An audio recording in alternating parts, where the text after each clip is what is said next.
ಹಾವೇರಿಯಲ್ಲಿ ಭೀಕರ ಅಗ್ನಿ ಅವಘಡ.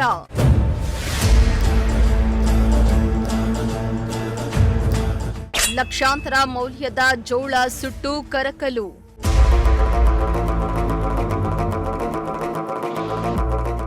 ದೇಶಾದ್ಯಂತ ಜನರು ಚಳಿಗೆ ತತ್ತರಿಸೋಗಿದ್ದಾರೆ. ಆದರೆ ಬೇಸಿಗೆ ಆರಂಭಕ್ಕೂ ಮುನ್ನವೇ ಅಲ್ಲಲ್ಲಿ ಬೆಂಕಿ ಅನಾಹುತಗಳು ಸಂಭವಿಸುತ್ತವೆ. ಇದೀಗ ಹೆಸ್ಕಾಂ ಇಲಾಖೆಯ ನಿರ್ಲಕ್ಷ್ಯದಿಂದ ವಿದ್ಯುತ್ ಅವಘಡ ಸಂಭವಿಸಿ ರೈತ ಬೆಳೆದಂತಹ ಗೋವಿನ ಜೋಳದ ಬೆಳೆ ಸಂಪೂರ್ಣವಾಗಿ ಸುಟ್ಟು ಕರಕಲಾದ ಘಟನೆ ಹಾವೇರಿ ಜಿಲ್ಲೆಯ ಹಾನಗಲ್ ತಾಲೂಕಿನ ಇನಾಂ ದ್ಯಾವನಕೊಪ್ಪ ಗ್ರಾಮದಲ್ಲಿ ನಡೆದಿದೆ.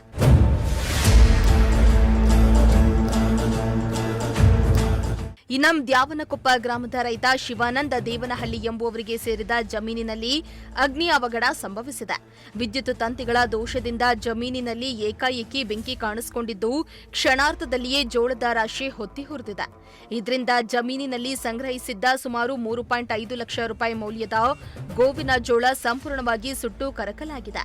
ಇನ್ನು ಈ ಘಟನೆ ಹೆಸ್ಕಾಂ ಸಿಬ್ಬಂದಿಯ ನಿರ್ಲಕ್ಷ್ಯವೇ ಕಾರಣ ಎಂದು ರೈತ ಶಿವಾನಂದ ಆರೋಪಿಸಿದ್ದು, ಘಟನೆ ನಡೆದ ಬಳಿಕವೂ ಯಾವೊಬ್ಬ ಅಧಿಕಾರಿಯೂ ಇತ್ತ ತಲೆ ಹಾಕ್ತಾ ಇಲ್ಲ ಎಂದು ಅಸಮಾಧಾನವನ್ನ ವ್ಯಕ್ತಪಡಿಸಿದ್ದಾರೆ.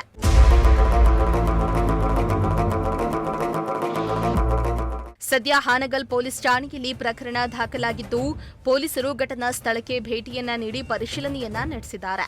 ಇನ್ನಾದರೂ ಸಂಬಂಧಪಟ್ಟ ಅಧಿಕಾರಿಗಳು ಇತ್ತ ಗಮನ ಹರಿಸಿ ಬಡ ರೈತನ ಕುಟುಂಬಕ್ಕೆ ಸೂಕ್ತ ಪರಿಹಾರ ನೀಡ್ತಾರಾ ಇಲ್ವಾ ಎಂಬುದನ್ನ ಕಾದು ನೋಡಬೇಕಾಗಿದೆ. Bureau report, Prajashakti TV.